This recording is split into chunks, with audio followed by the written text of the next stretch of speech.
Uma boa noite a todos vocês, membros da Congregação Evangélica Luterana Cristo, aqui de Lajeado, Rio Grande do Sul, também amigos que nos visitam e participam conosco, então nessa live onde temos mais um estudo bíblico. Nesta noite nós damos sequência, é o estudo de número 2, então sobre Apocalipse. Apocalipse capítulo 2, então os primeiros versículos estaremos estudando então na noite de hoje, do versículo 1 até o versículo de número 7, mensagem à igreja de Éfeso. É uma satisfação aí a vossa presença, né? E eu quero chamar todos aqui bem-vindos. Destaco aqui de uma forma especial Marli de Oliveira, muito bem-vinda Marli, também o Alexandre, a Cristiane, aqui de Lajeado, Guinter e a Neuza, lá de 3 de Maio, bem-vindos, também a Juliane, Riffel, Janir Abado, muito bem-vinda também, Eloir, Hirt, família, abraço a vocês, Astor, abençoado estudo para todos os irmãos em Cristo, amém. Que assim seja de fato. Nice Lang, boa noite. E aí o Blau Blau, né? Livraria Blau, Muriel e companhia. Elaine Bruch, então muito bem-vinda também. E os seus queridos, o esposo, o Leomar, então Marlise, também o Lenixak, muito bem-vinda, satisfação, olha só. Fica perto para todos, assim, o estudo bíblico. Eloy Reisner, um abraço mais uma vez. Que coisa boa, Eloy. Né? Darcy, Ayrton Darcy Wildner, nosso tesoureiro aqui da congregação. Né? Danila Schneider, muito bem-vinda também. Um abraço, Eugênio, a família. Tainara Chaposnikov. Que bacana, Tainara. Um abraço para ti, para toda a família. O Adelar Dreyer, também que coisa boa nós estarmos juntos, Adelar, forte abraço. Não é lá na linha Fátima, Nova Candelária, mas é aqui pela internet, não é lá em Tupandi, mas é de Tupandi. Então, Lajeado para Tupandi, satisfação, Adelar e família. Claudete Erdmann, um abraço, pessoal aqui do Igrejinha, Jason, boa noite. Luiz César de Castro, nosso líder de estudo também, membro da diretoria da congregação, Eduarda Kremer, boa noite, a Eduarda e a família, Dona Hildika Koch, né? Um abraço, satisfação, a Ana também, e a Lisete Lamp, e o Rudy, familiares, que bacana, Luíse, então, Hartmann, o Ronan Samuel Hartmann, né? E todos os demais que aqui fazem-se presentes para esse estudo bíblico, então, nessa noite, a Márcia, a Jaqueline, a Eliane Rodrigues, o Ruben Schmidt, lá do Panelinha. Então, tive o privilégio de, no final de semana, também assistir lá da Rádio Guajuvira FM, né? Os irmãos Hold Schmidt, meu primeiro professor de violão, né? E o Ruben, o irmão dele, tocando, queridos paroquianos lá de Dr. Maurício Cardoso, Panelinha. Um abraço a todos vocês, Jacqueline Miller, a Márcia Bonenberg. Deus abençoe a todos nós aqui então nesse estudo, nesta noite. Que bom estarmos aqui reunidos para esse momento especial que nós iniciamos cantando, louvando então ao nosso Deus. E convido a você nesse momento para nós então falarmos com Deus então em oração. Queremos orar, então convido você aí na sua casa a juntar as suas mãos, baixar sua cabeça e nós, em sinal de humildade e reverência, queremos falar com Deus. Então, bem-vindos também a Márcia, a Marlene, a Ilse Miller, olha só, saudades, um abraço a todos. A Olivia Pail, também bem-vinda. E vamos nesse momento então falarmos com nosso Deus em oração. Em nome do Pai, e do Filho, e do Espírito Santo. Amém. Senhor Jesus, Agradecemos-te porque nos trouxeste para dentro de tua igreja. Somos os teus filhos amados. Isto enche nossos corações de alegria. Reconhecemos os nossos pecados. Reconhecemos que temos abandonado o primeiro amor. Também em nossas vidas as boas obras, o entusiasmo e a disposição para servir têm diminuído. Levanta-nos, Senhor, e ajuda-nos a voltar à prática das primeiras obras, em teu nome. Amém. Muito bem, queridos irmãos e irmãs no Senhor e Salvador Jesus Cristo, aqui da Congregação Cristo de Lajeado, demais pessoas então que nos acompanham, né? Ainda saúdo o Tiago Hirta, Maria Odete Kirs, bem-vinda também, Ivete Ivanor Mota, olha só que bacana, Ivete, sempre bem-vinda, um abraço para ti, para o esposo, para os teus queridos, então lá em Paraíso, Santa Catarina. Que bom tê-los aqui também conosco. Como diz, lembro de vocês carinhosamente e os tenho também no meu coração. Deus abençoe e guarde vocês aí em todos os dias. Família Gramps, então lá de Paraíso, um abraço a toda a família. Também familiares, o pastor Celso Gramps, hoje pastor em Iporã do Oeste, Santa Catarina. Então nós queremos, primeiramente, a título de introdução para esse estudo, lembrarmos um pouco então sobre, e falarmos sobre a cidade então de Éfeso, já que a carta à igreja de Éfeso então é o estudo de hoje. Interessante então, talvez até retomarmos um pouco, não sei quantos de vocês estiveram no estudo passado, mas enfim, Jesus, o Senhor da igreja, ele envia cartas, mensagens a 7 igrejas então da Ásia Menor, que representam a igreja cristã então no Novo Testamento. Essas cartas são muito importantes para entendermos bem todas as profecias e palavras também que seguem, registradas no livro de Apocalipse. Do capítulo 1, que nós estudamos no estudo passado, nós lembramos assim que João estava exilado na ilha de Patmos por pregar o evangelho. Então, em perseguição ao cristianismo, né, ou seja, houve uma intensa perseguição ao cristianismo nesses anos, ele acabou exilado lá. E o que acontece? No dia do Senhor, no Dominus Dei,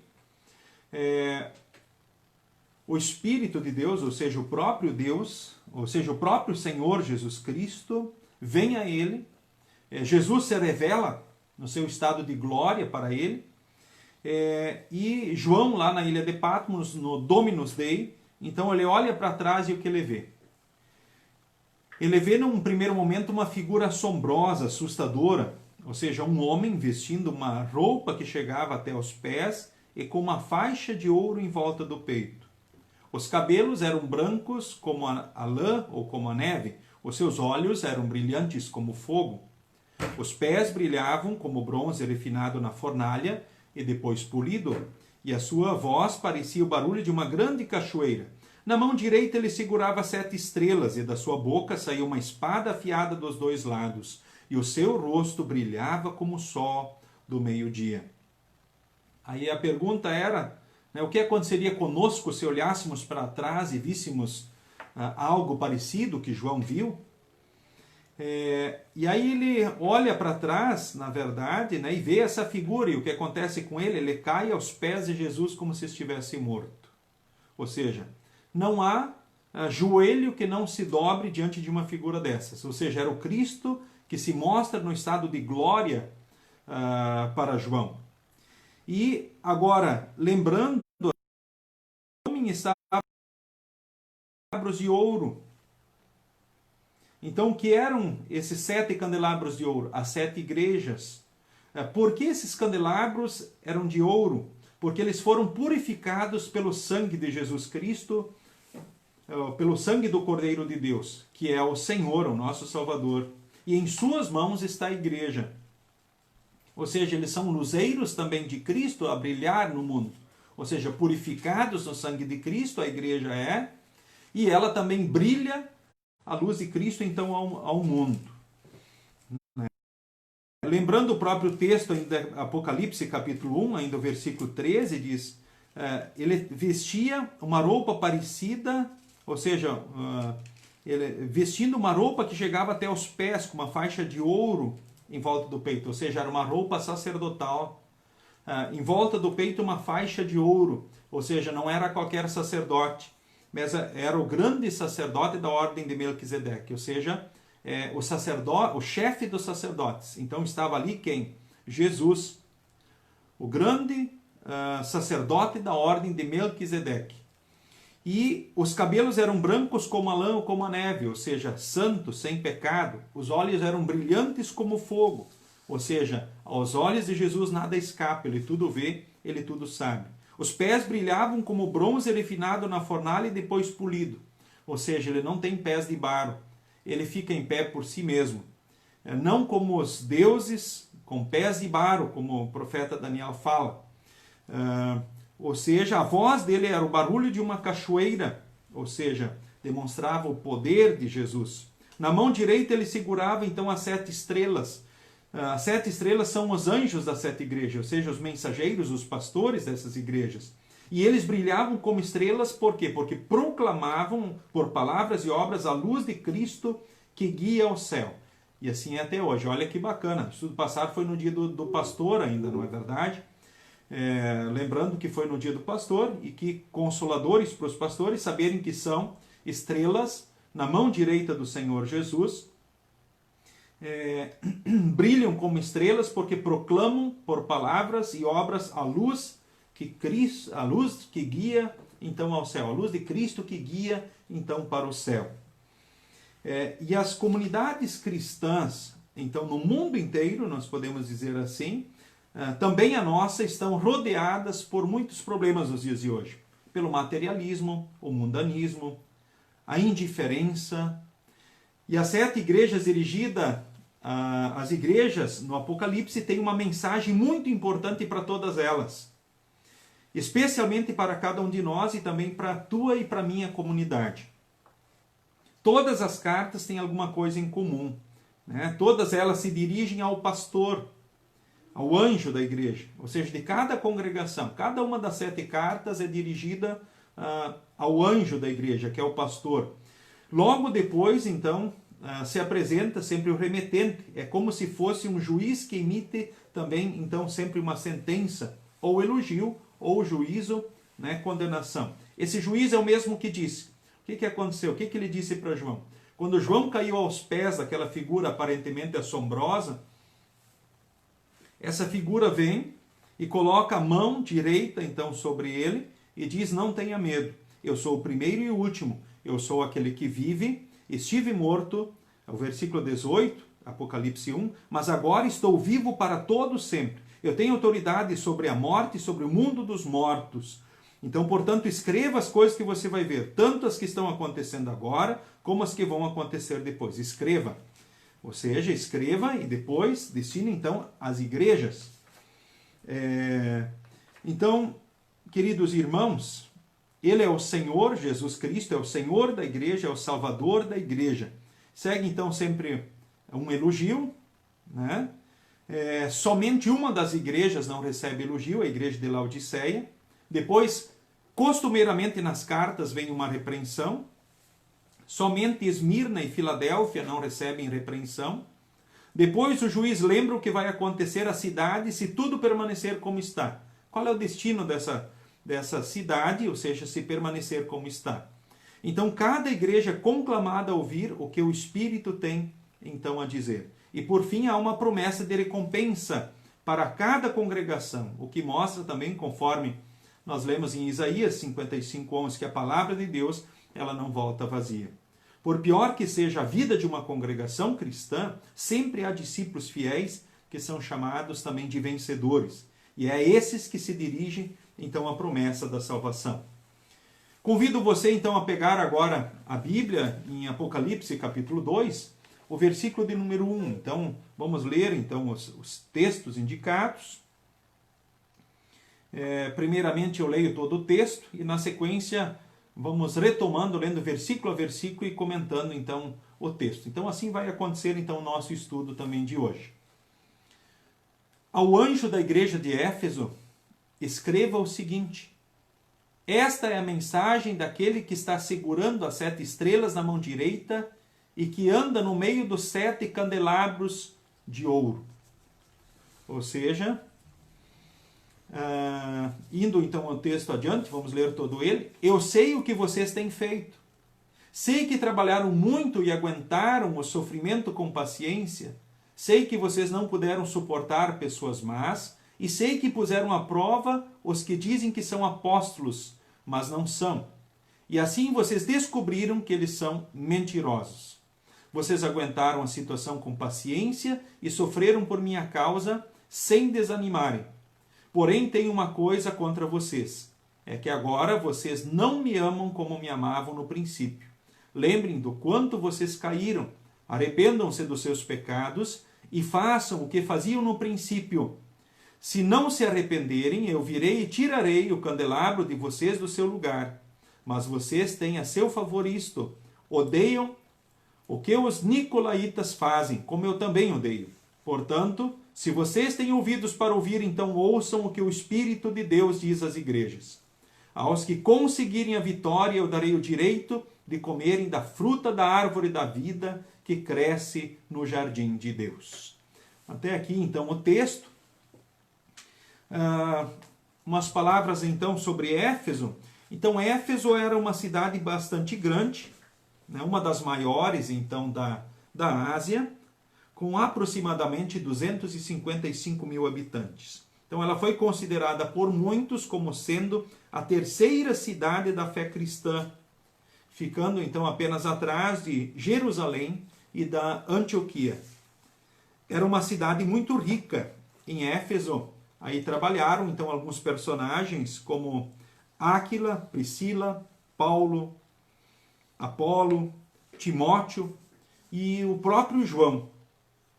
Conforme nós vemos em Atos, também em Timóteo, nós temos referência com relação a esse trabalho.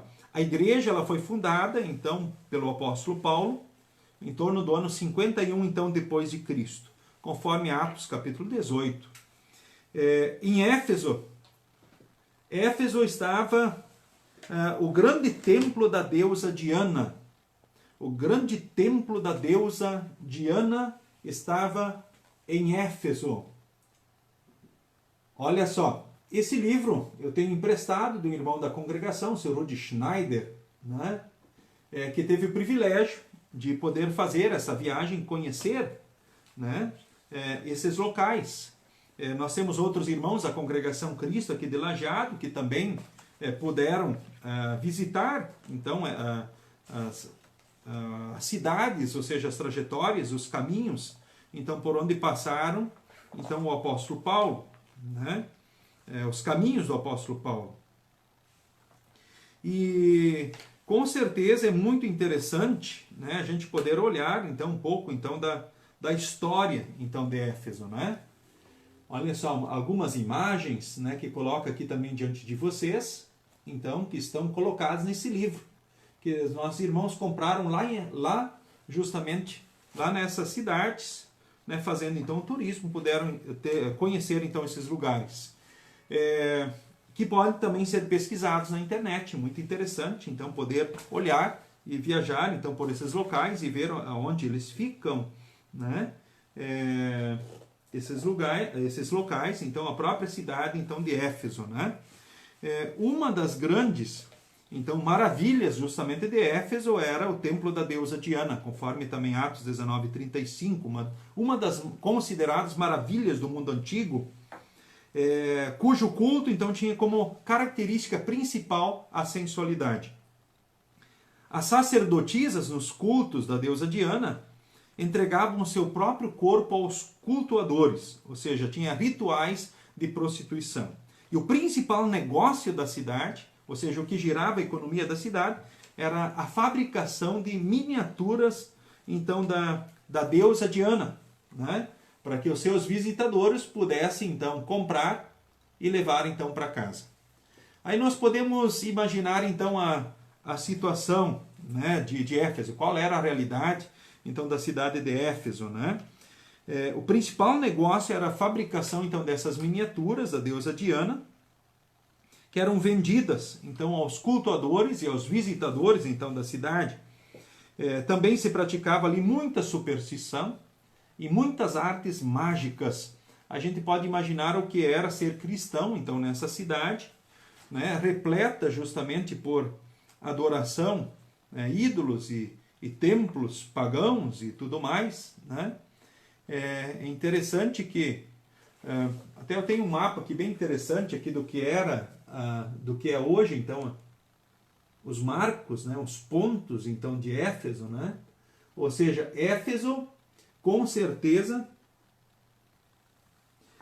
teve a sua importância então dentro da história, e ali os cristãos, a congregação de Éfeso estava no meio de um ambiente de muita idolatria.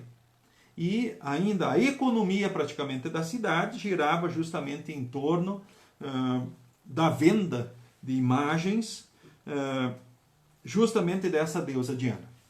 E aí Jesus então se dirige então para eles por intermédio de João, então em Apocalipse, e diz: olha, ao anjo da igreja de Éfeso escreva o seguinte. Por que é o anjo da igreja de Éfeso? Lembrando que os anjos, ou seja, os pastores das 7 igrejas, conforme no final do capítulo 1 são identificados, porque nós sabemos e temos essa certeza, porque a própria Bíblia aqui se explica e diz quem são os anjos das 7 igrejas. Ou seja, são os pastores, os mensageiros dessas igrejas. Por quê? Porque eles são os responsáveis por levar a mensagem para o povo, para a igreja. O pastor é o responsável principal para levar a mensagem, é um mensageiro de Deus então na igreja. É uma estrela então na mão direita de Cristo então na igreja. Então por isso Jesus diz: ao anjo da igreja de Éfeso escreva o seguinte. Esta é a mensagem daquele que está segurando as 7 estrelas na mão direita e que anda no meio dos 7 candelabros de ouro. Ou seja, essa é a mensagem de Jesus Cristo. Ou seja, nós não estamos sozinhos aqui nesse mundo. Jesus Cristo, né, ele está sempre conosco, nós não estamos sozinhos. Ele é o Senhor então da igreja, o grande vencedor, e ele anda no meio dela e nos conserva na sua mão. Ou seja, nada foge do seu cuidado e do seu controle. Ele segura as 7 estrelas, ou seja, os pastores na mão, ou seja, estão sob o controle e o cuidado de Deus, e ele anda também sempre no meio das 7 igrejas, ou seja, ele anda no meio da igreja, lembrando que ela é de ouro, porque ela foi purificada no sangue do Cordeiro. Ela é um candelabro, porque ela é a luz de Cristo para o mundo, ou seja, ela reflete a luz de Cristo para o mundo. E lembremos que o pastor, ou seja, ele não tem um brilho próprio, o brilho é justamente ele ser instrumento. O brilho é aquele que vem de Cristo e ele reflete e anuncia justamente então a mensagem. Eu vejo esse texto assim, num primeiro momento, assim como muito consolador. Ou seja, ele é muito fortalecedor. Jesus chega e diz: olha, eu tenho os pastores na mão e eu estou no meio da igreja, que é dele, que é purificada no sangue de Cristo e que é uma luz de Cristo então a brilhar no mundo. Então Jesus se apresentou para eles e disse: eu sei o que vocês têm feito. Ou seja, ele sabe tudo. Ele sabe o que você também, querido irmão, querida irmã, tem feito. Ele sabe todas as coisas.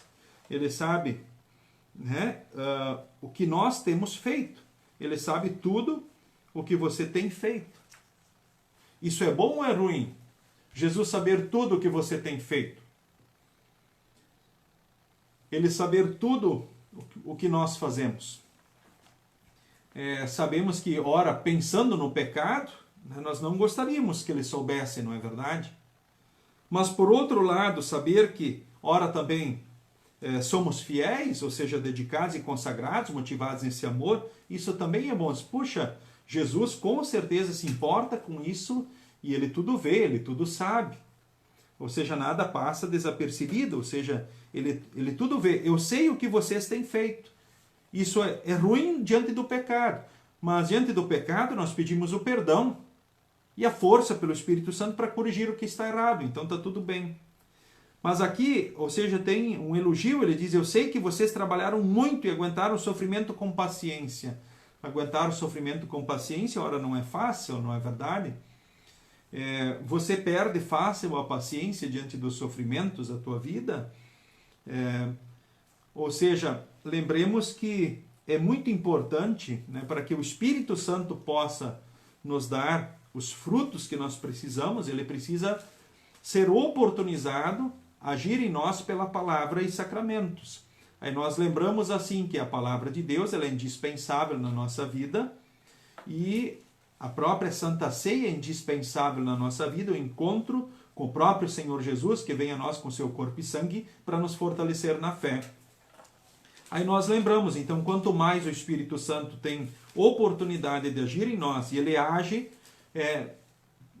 talvez não porque ele não possa agir diferente, mas porque ele quer agir assim, ele age em nós, por estes meios, apenas para produzir em nós os frutos. Lembramos os frutos do Espírito: amor, alegria, paz, paciência, delicadeza, bondade, fidelidade, humildade e domínio próprio.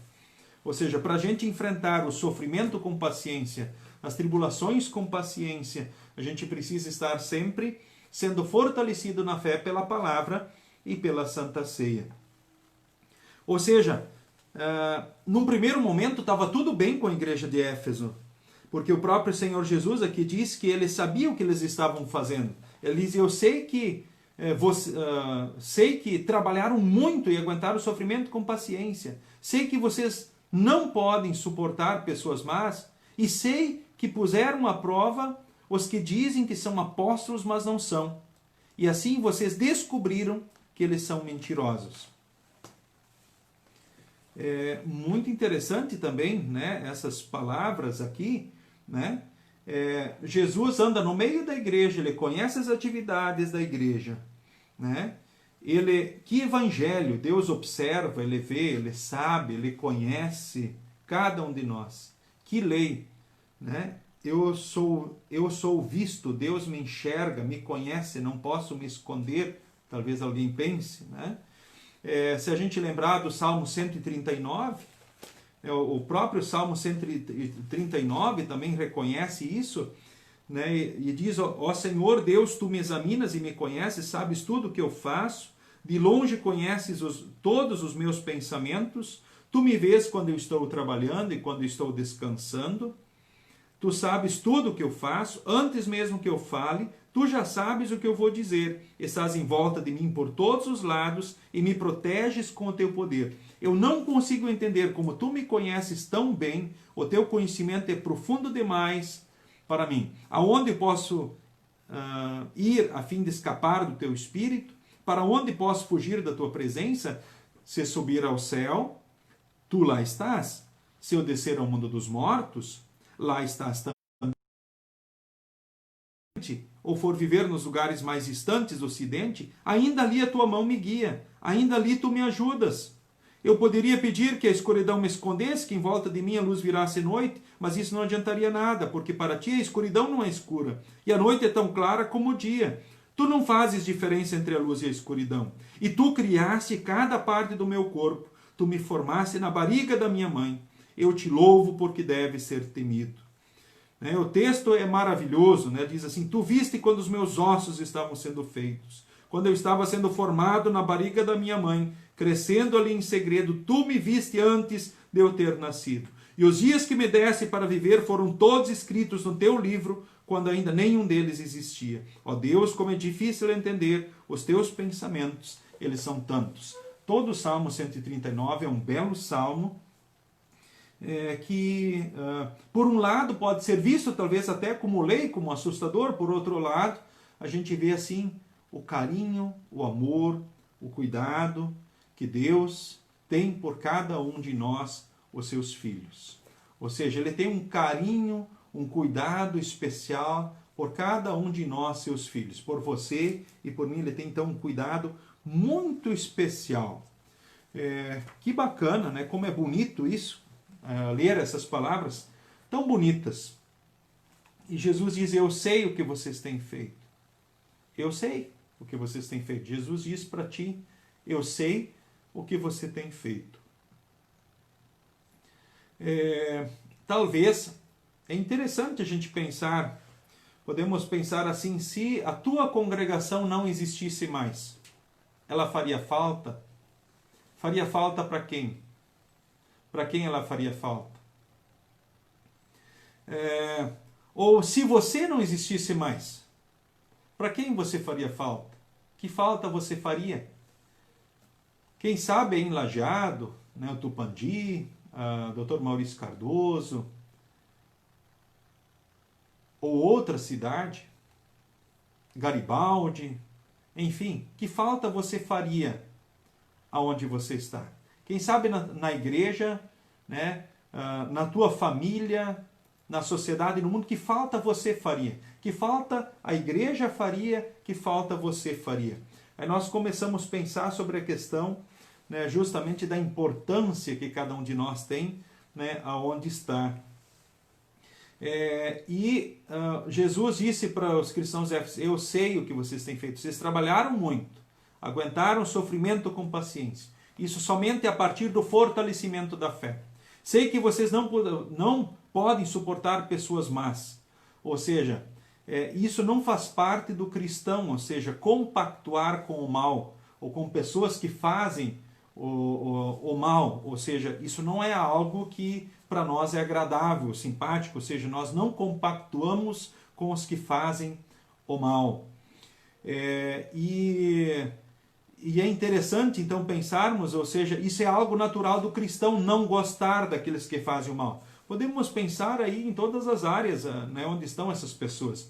Essas pessoas, elas estão aí na sociedade, no mundo, ocupando cargos, né, de autoridade, talvez estão aí na sociedade, nas empresas, estão aí no mundo e também estão, ora, infelizmente, até quem sabe nas igrejas. Com certeza também estão, ora, nas igrejas. Não suportar pessoas más, né? E eu sei que puseram à prova os que dizem que são apóstolos, mas não são. Assim vocês descobriram que eles são mentirosos. Ou seja, que fé, né? Que conhecimento e que fé, né? Esse povo, então, essa igreja de Éfeso. Ou seja, eles tinham um conhecimento, uma capacidade, né, de testar, de pôr à prova pessoas que se diziam apóstolos, que se diziam instrumentos de Jesus e não eram, ou seja, falsos profetas. Eu quero aqui nesse momento citar aqui uma história, né, quando veio aqui para o Brasil um missionário da igreja da Lutheran Church Missouri Synod, então a igreja luterana dos Estados Unidos, e começou então fazendo uma pesquisa missionária. Não vou contar toda a história, talvez muitos de vocês lembram dela. Ele vem para cá, né, aí chega diante do pastor que o tinha chamado então para o Brasil. Ele tinha melhorado a saúde, então ele ainda ia permanecer na sua paróquia, ali na região de Estância Velha, né, Novo Hamburgo, essa região ali. E aí o que acontece? Aí ele começa, então aproveita, como ele está aqui, começa a fazer uma pesquisa missionária. Aí ele vai lá para a região de São Pedro, lá do sul do país, e aí o que acontece lá, né, a região lá de São Lourenço do Sul, naquela região, e aí lá ele encontra então uma família, assim como muitas famílias aqui estavam no Rio Grande do Sul. Lembramos que a imigração começou em 1824 aqui no Rio Grande do Sul, e muitos então luteranos vieram para cá, famílias luteranas, e ficaram sem pastores aqui no Brasil.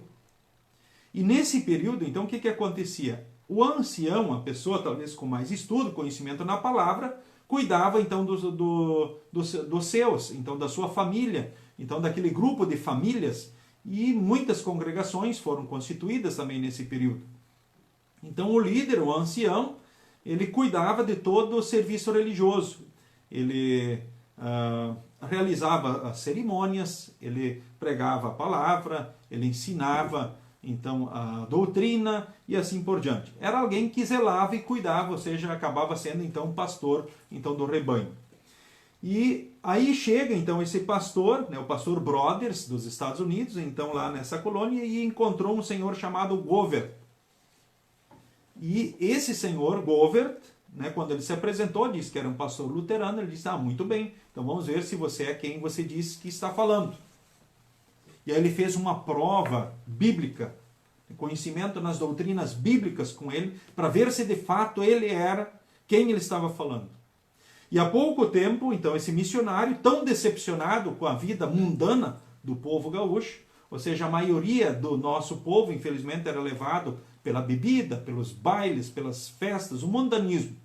Ou seja, andavam meio perdidos, podemos assim dizer, sem as orientações da palavra, fragilizados. Ou seja, ovelhas sem pastor, perdidas. E, diante disso, ele já tinha escrito uma carta para os Estados Unidos e disse, olha, não recomendo essa terra como campo missionário. Mas depois que ele teve que fazer uma prova, né, depois que ele foi sabatinado por Govert, aí ele escreveu uma nova carta para os Estados Unidos e disse, olha, eu recomendo esta terra, ou seja, ele diz assim, achei petróleo da mais fina qualidade, recomendo esta terra para a missão. E aí começa o trabalho oficialmente, então, da Igreja Luterana, aqui. Lembrando que muitas famílias, em diversas regiões, se localizavam e se mantinham justamente por um líder da família que cuidava e guardava, então, os seus. Certo? Então, é um belo exemplo, né? E a gente vê que ali em Éfeso, ou seja, o conhecimento deles também era grande na palavra, na doutrina. Tanto que eles tinham condições de testar, né, provar espiritualmente aqueles que ora se diziam apóstolos, ou seja, instrumentos de Jesus, e na verdade não eram. Podemos então, cada um de nós, e qual é o nosso conhecimento? Você, como é que você se avalia então no teu conhecimento bíblico, teu conhecimento espiritual, teu conhecimento na palavra?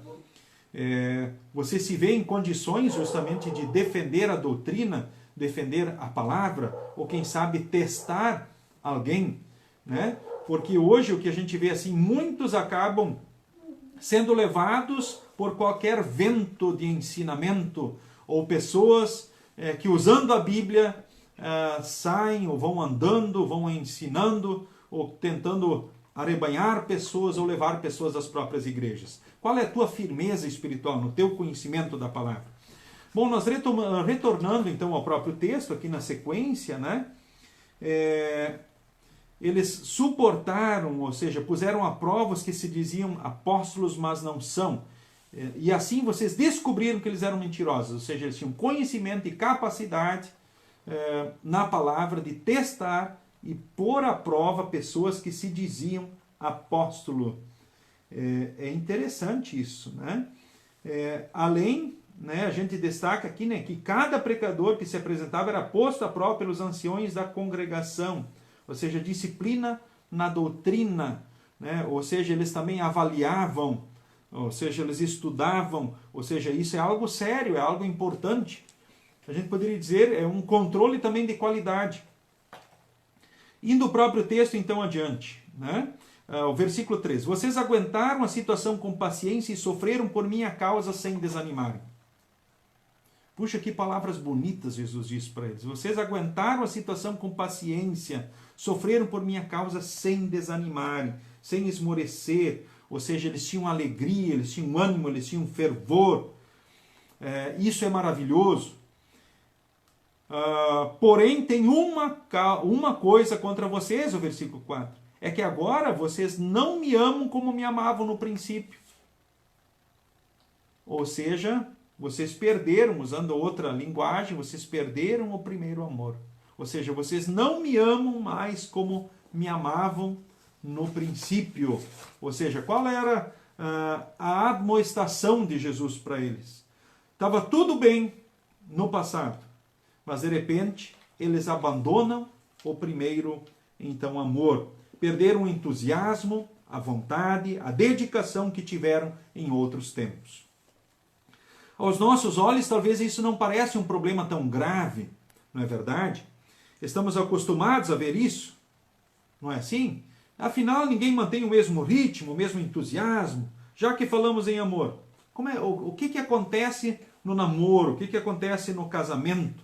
Não é algo parecido, por vezes? A lua de mel fica para trás, porém isso não significa que o amor tenha terminado. Olhem só, podemos dizer que após um período talvez de entusiasmo inicial, as coisas chegam ao lugar, ao normal. Isso não quer dizer que o amor tenha acabado, que se tenha abandonado o primeiro amor. O amor continua agora, então, dentro daquilo que é esperado, dentro da normalidade, às vezes altos e baixos, mas continua. É assim na relação familiar, assim, ora, é no casamento. Pensando bem, será que poderíamos dizer que perder o primeiro amor seja um defeito? Parece que Jesus está sendo exigente demais, quem sabe alguém diria. E ainda que seja um defeito, será que as qualidades dos cristãos de Éfeso não eram maiores? E se colocássemos os efeitos de um lado da balança e as qualidades do outro? Acho que as qualidades talvez pesariam mais. Você não acha? O que será que pesaria mais? Olhando para essa igreja, para esses cristãos. Todavia, Jesus não julga dessa forma. Não é a forma de Jesus avaliar. Além disso, existe um perigo muito grande, escondido dentro de um pequeno defeito, por exemplo, a perda do primeiro amor. Então, para o cristão, perder o primeiro amor significa matar a fé aos poucos. Quando numa congregação os cristãos abandonam o primeiro amor, nada funciona por muito tempo. O que acontece? Ora, tudo vai parando, tudo vai morrendo aos poucos. No caso dos cristãos de Éfeso, as qualidades de outros tempos, então já estavam desaparecendo.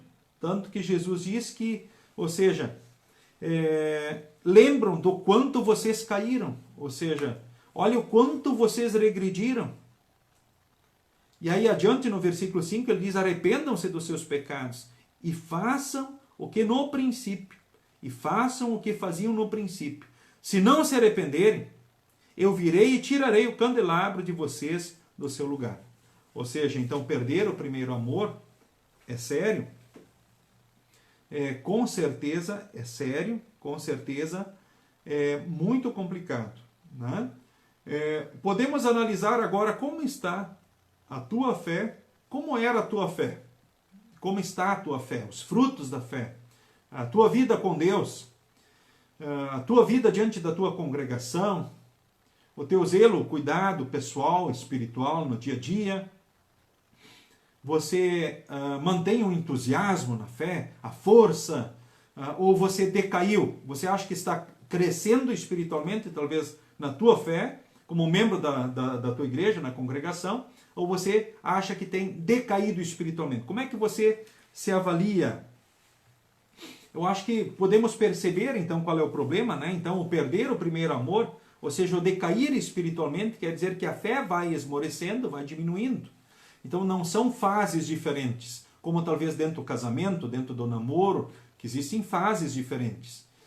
E não é aceitável, portanto, então, esmorecer espiritualmente.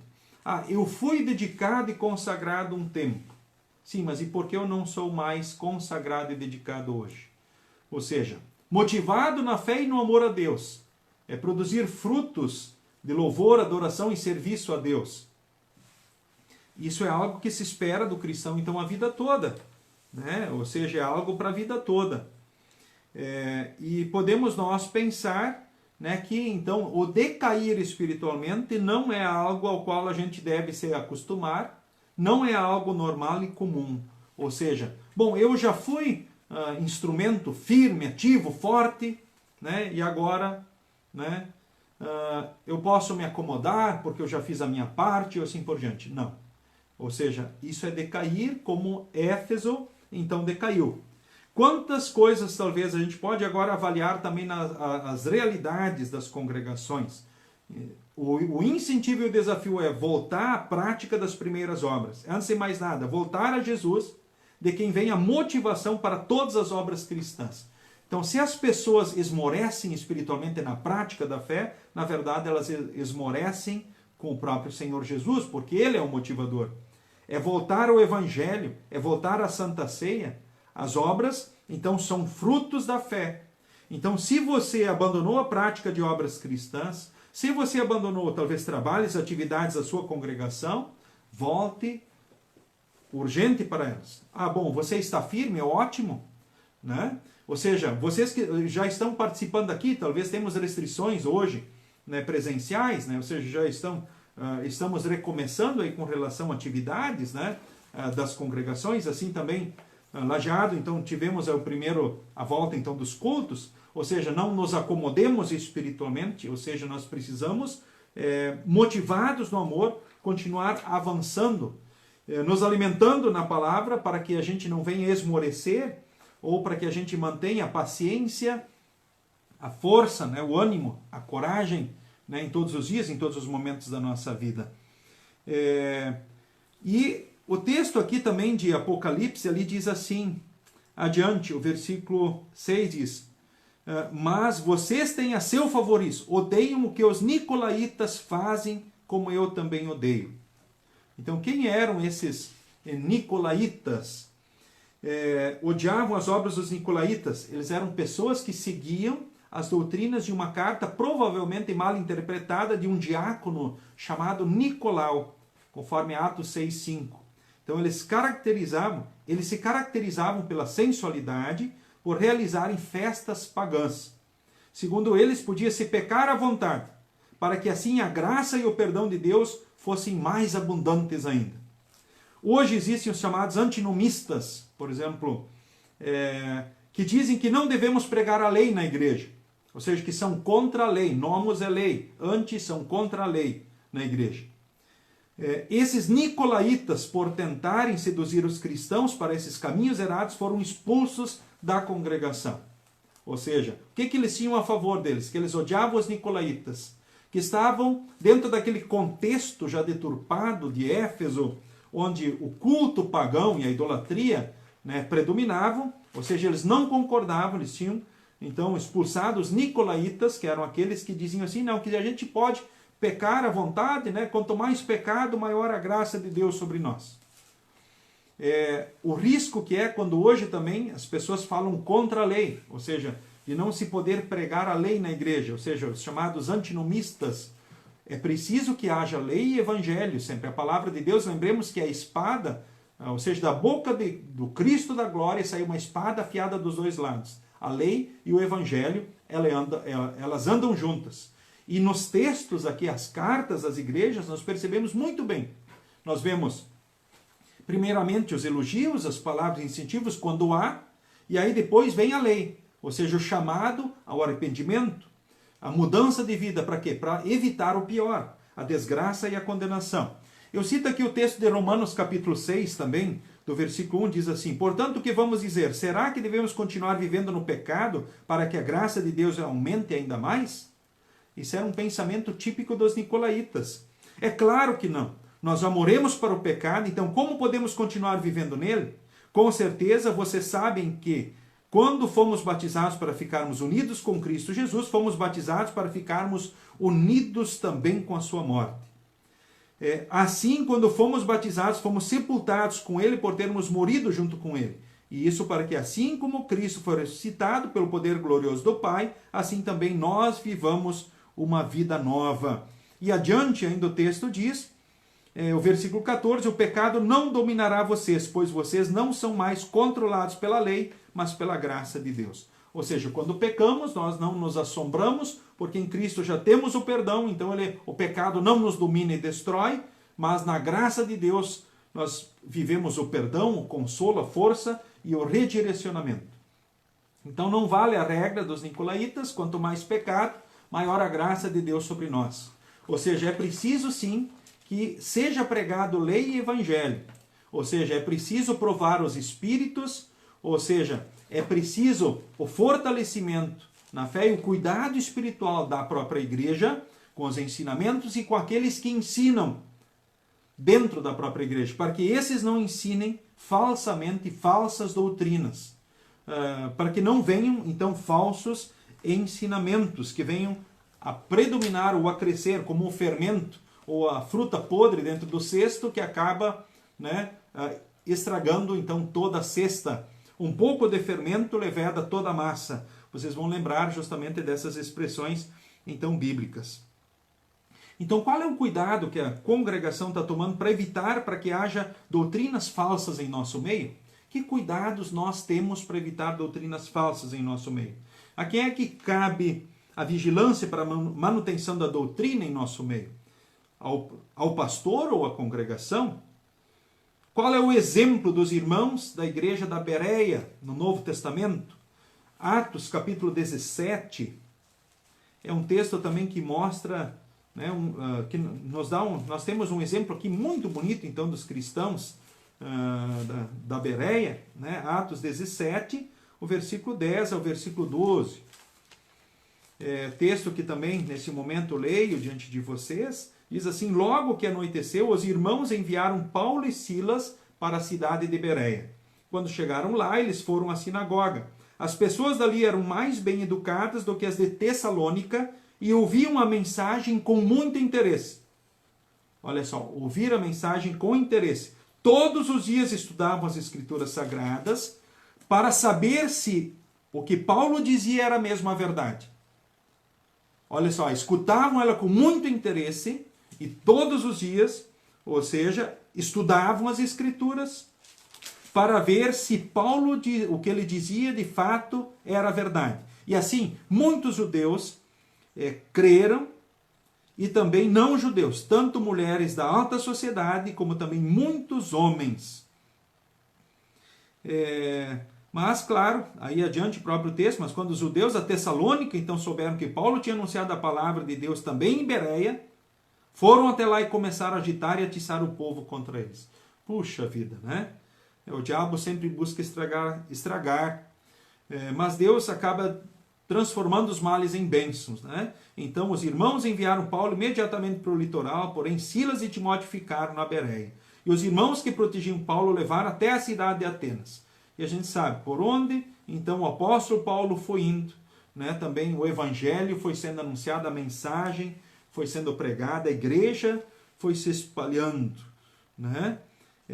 E lá em Atenas ele tem o privilégio de apontar para o Deus verdadeiro, que os atenienses, ou seja, sendo religiosos, adorando muitos deuses, não conheciam Deus verdadeiro. E aí Deus transforma os males em bênçãos e permite que o apóstolo Paulo em Atenas, né, então levem a mensagem. Ou seja, estudar dedicadamente, conferir as verdades na Bíblia para ver se de fato são assim.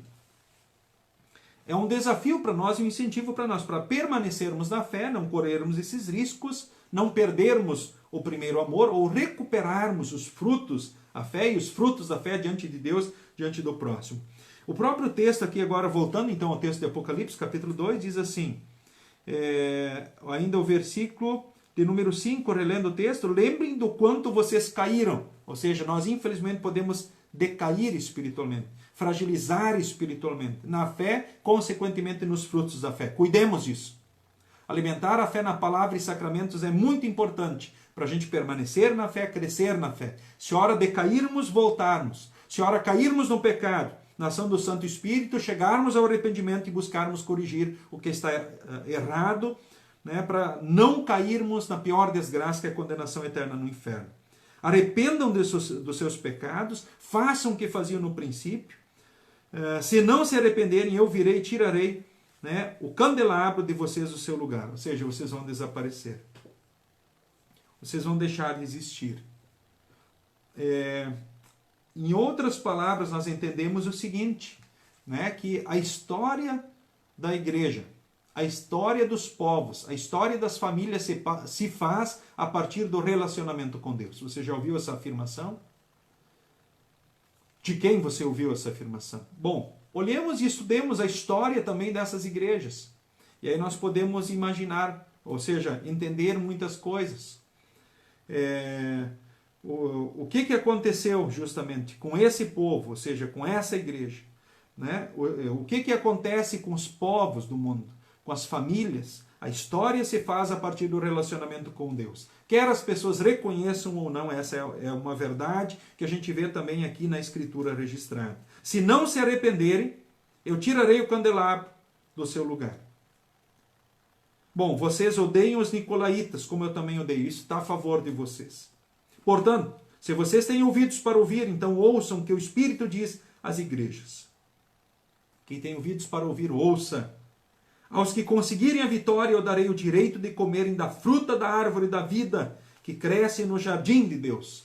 Lembremos lá que quando caímos no pecado, em Gênesis, nós vemos que nós fomos expulsos do paraíso, ou seja, não podemos mais comer do fruto da árvore da vida e viver para sempre.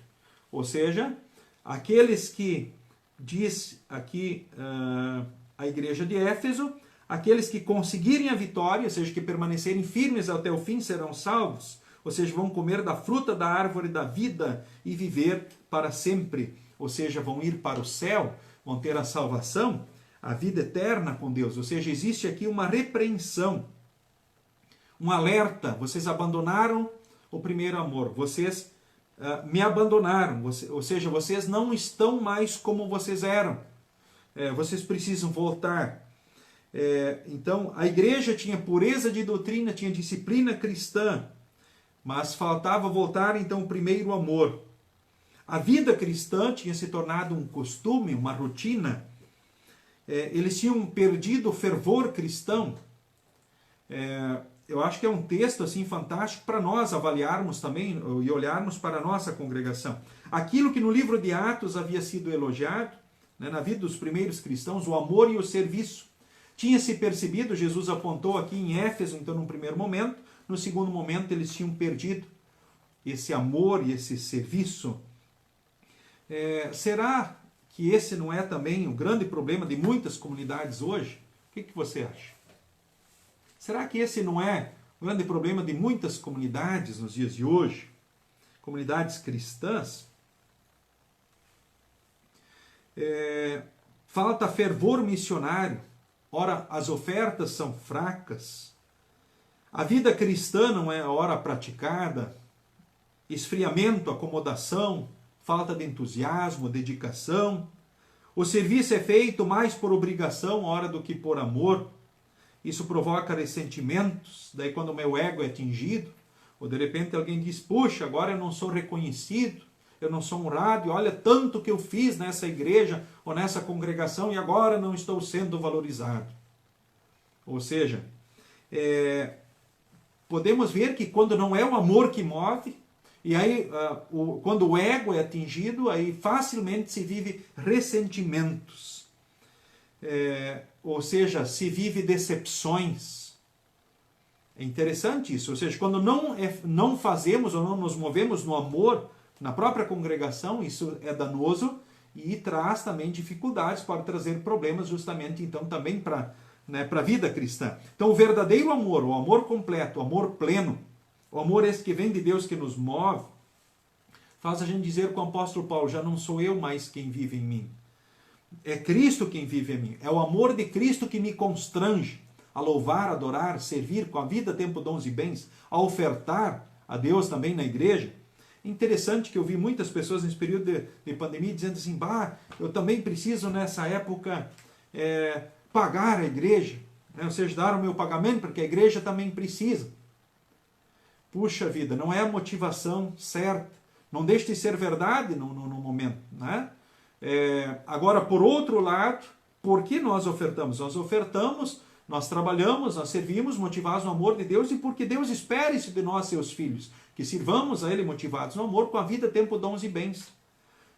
Não em si porque a igreja precisa, o que não deixa de ser uma verdade, mas porque de fato é algo que precisa fazer parte da vida do cristão em qualquer tempo, quer seja de pandemia, né, ou de dificuldades, tribulações. Ou seja, nós sempre temos o amor de Deus nos constrangendo e motivando a louvar, a adorar e a servir então a Deus. É o amor de Cristo que nos constrange, que nos move, nos motiva. É o que precisa ser.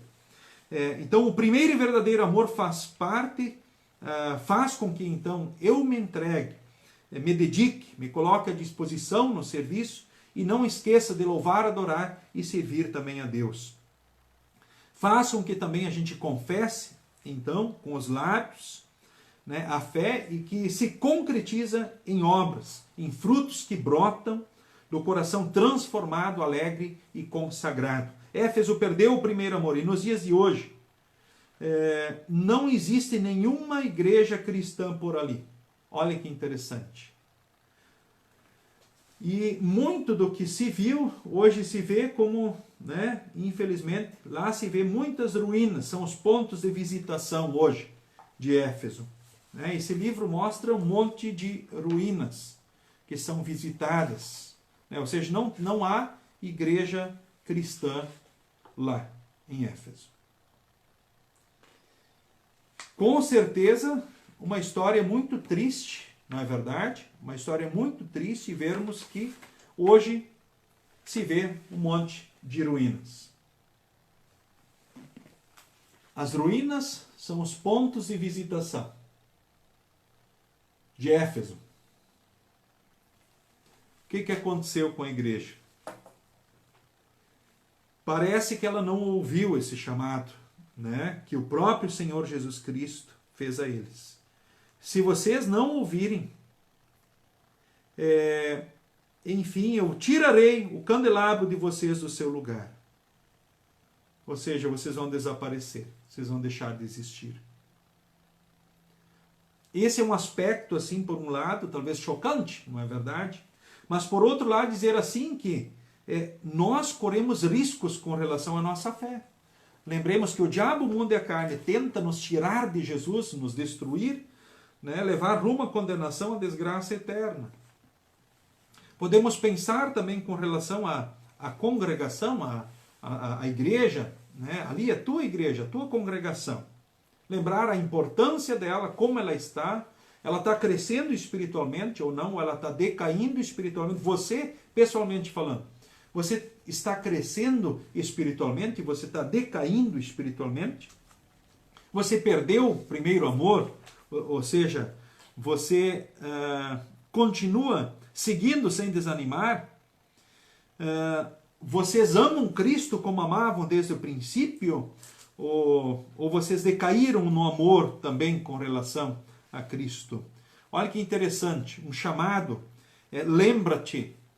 Jesus diz, arrepende-te, ou seja, voltas à prática das primeiras coisas. Lembra, ou seja, analisa, te arrepende, ou seja, nada que o perdão de Deus em Cristo não resolva. Volta às primeiras práticas, volta àquilo que você fazia, e que nós possamos dizermos sempre, eis aqui estou, ó Deus, para fazer a tua vontade. Esse foi o lema também da minha formatura. Eis aqui estou, ó Deus, para fazer a tua vontade. Que você possa, motivado na fé e no amor, também dizer assim, eis aqui estou, ó Deus, para fazer a tua vontade. Quem tem ouvidos para ouvir, ouça. É um brado da graça. Não percamos a oportunidade, é tempo da graça. O Espírito tem algo a dizer para nós. E isso na sua palavra, e isso nós precisamos ouvir continuamente. E não apenas ouvir, mas praticar. Bem-aventurados os que ouvem a palavra de Deus e aguardam. Somente o vencedor terá o prêmio da vitória. Ou seja, quem for fiel até o fim será salvo. Se a pessoa corre o risco de perder a salvação, corre. Nós corremos o risco de desaparecer, aqui ou acolá, corremos. Assim como nós vemos a história da igreja de Éfeso.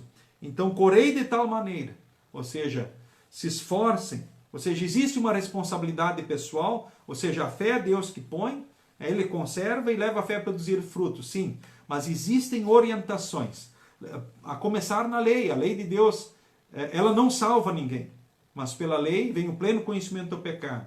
Pela lei sabemos que é certo, errado, que é direito e justo, que devemos fazer ou deixar de fazer. A lei serve de freio, espelho e norma. Somos salvos pela graça em Cristo, mas a lei precisa ser ensinada. Assim como também precisamos ensinar a prática das boas obras. Precisamos ensinar as pessoas aquilo que Deus, na sua palavra, espera de nós, seus filhos, com relação à participação nos cultos, à vida cristã, a frutos da fé. Deus espera que nós sigamos as orientações que Ele nos dá na sua palavra, também com relação a ofertas e todas as coisas. Isso não tem a ver com orgulho, ou vaidade ou arrogância. Isso tem a ver com ensinamento e prática das verdades da palavra de Deus. Nós vemos muita confusão nos dias de hoje também com relação a justificação e santificação. Ora, salvos pela fé por Cristo. Muito bem. Agora, alimentados e fortalecidos na fé, nós produzimos frutos diante de Deus e diante do próximo. Que frutos? Eles vêm do nada? Ou seja, o Espírito Santo simplesmente precisa fazê-los acontecer em nós?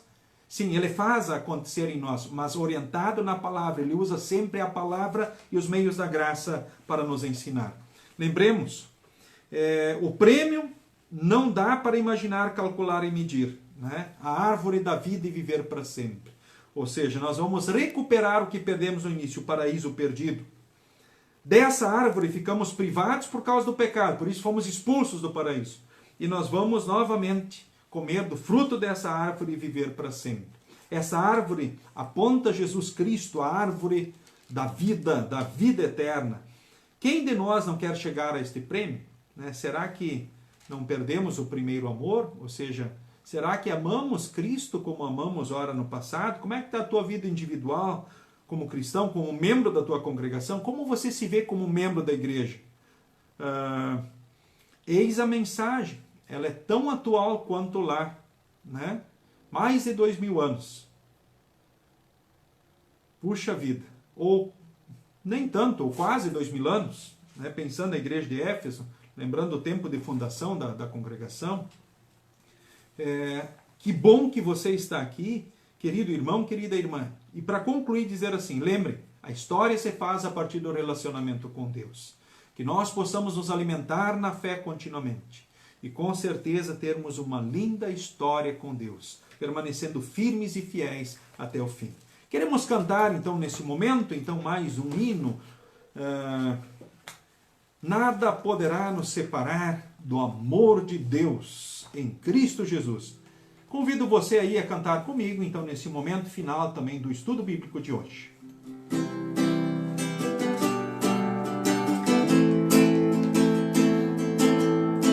Nada poderá nos separar do amor de Deus, pois Ele nos mandou seu Filho amado que morreu para nos salvar e trazer a paz, felicidade, justiça e amor, que nos tornam aptos a vencer toda mágoa e dor. É maravilhoso ter Jesus no coração, por isso vou levar aos homens sua salvação. Quantos hoje vivem a lamentar e precisando, quem vai mostrar que Jesus nos ama e o seu perdão sempre salvará. Nada poderá nos separar do amor de Deus, pois Ele nos mandou seu Filho amado que morreu para nos salvar e trazer a paz, felicidade, justiça e amor, que nos tornam aptos a vencer toda mágoa e dor. É maravilhoso ter Jesus no coração, por isso vou levar aos homens sua salvação. Quantos hoje vivem a lamentar e precisando, quem vai mostrar que Jesus nos ama e o seu perdão sempre salvará.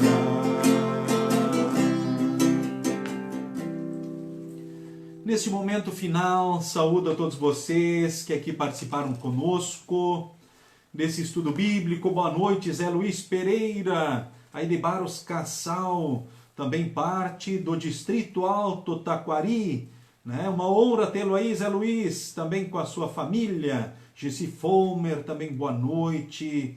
Isso, Deus abençoe todos vocês. Congregação Evangélica Luterana Cristo de Lajeado, Rio Grande do Sul, e também demais pessoas que nos visitam, que estão aí participando conosco, ou que estão passando aí neste momento. Sempre bem-vindos. Estudos sempre todas as quartas-feiras às 19h30. Estamos seguindo com o estudo de Apocalipse. O próximo estudo será na próxima quarta-feira, às 19h30, quando estudaremos Apocalipse capítulo 2, do versículo 8 ao versículo 11, quando vamos olhar para a igreja de Esmirna. Hoje olhamos para a igreja e estudamos a igreja de Éfeso. Então, semana que vem, então, é a igreja de Esmirna. Então, vocês já sabem o texto, se alguém quiser ler antes, poderá fazê-lo, né?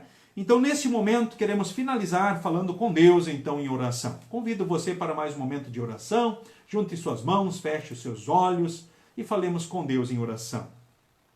Amado Deus, agradecemos-te por teu amor por todas as tuas criaturas. Amor tão grande que te levou a doar-te na pessoa do teu Filho Jesus Cristo para morrer em lugar da humanidade na cruz do Calvário. Fizeste isso para que nós, pela fé em Cristo, possamos ser teus amados filhos, ter vida em abundância neste mundo e vida plena e eterna no céu. Ajuda-nos a permanecer no primeiro amor, como recomendaste à igreja de Éfeso, e a compreender a tua graça, a descansar sempre em teus braços de amor e a servir a ti e ao nosso próximo com tudo o que somos e temos. Nas tuas mãos nos colocamos, com os sonhos, as ansiedades, as preocupações, e te louvamos por este momento também nesta noite. Em nome de Jesus. Amém. O Senhor nos abençoe e nos guarde. O Senhor faça resplandecer o seu rosto sobre nós e tenha misericórdia de nós. O Senhor sobre nós levante o seu rosto e nos dê a paz. Amém. Boa noite a todos vocês. É com alegria que nesse momento me despeço de cada um. Sinta-se abraçado em Jesus Cristo, que te ama muito e que está contigo e que nos oportuniza sempre também o fortalecimento e a sermos renovados na fé e no amor. Que o amor de Deus em Cristo nos motive ao serviço, aos frutos da fé diante de Deus e diante do nosso próximo. Que o amor e o serviço sejam marcas nossas aqui e que permanecemos firmes e fiéis até o fim para alcançarmos a coroa da vida eterna. Em nome de Jesus. Amém.